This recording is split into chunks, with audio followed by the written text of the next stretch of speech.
ខ្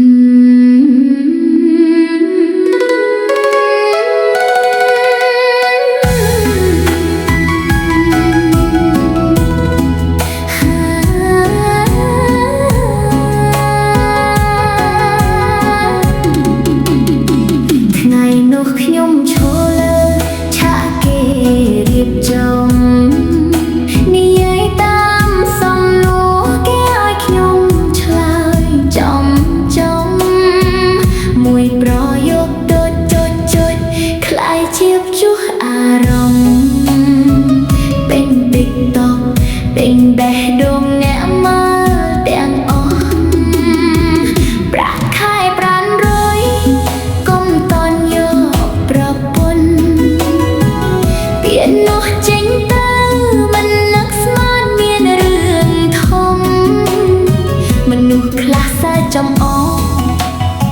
មនុស្សខ្លះយល់ច្រឡំគ្មានអ្នកណាដឹងថាខ្ញុំក៏ឈឺក្នុងចិត្តដែរខ្ញុំមិនមើលងាយអ្នករកបានតិចទេខ្ញុំគ្រាន់តែចង់ឲ្យគ្រួសារមានសុភមង្គលប៉ុន្តែពាក្យមួយម៉ាត់ប្រែជាកំបិតមុត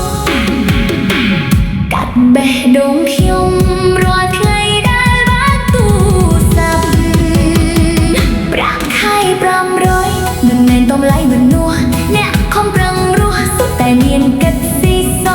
បើថ្ងៃនោះខ្ញុំមិននិយាយពាក្យនោះប្រហែលគ្មានទឹកភ្នែកស្រក់ពេញបេះដូងខ្ញុំសុំទោសបើពាក្យខ្ញុំធ្វើឲ្យឈឺមិនចង់ឲ្យអ្នកណាបាត់ទំនុកចិត្តលើខ្លួនឯងស្នេហាពិតមិនគិតត្រឹមប្រាក់ខែតែគិតត្រង់ការ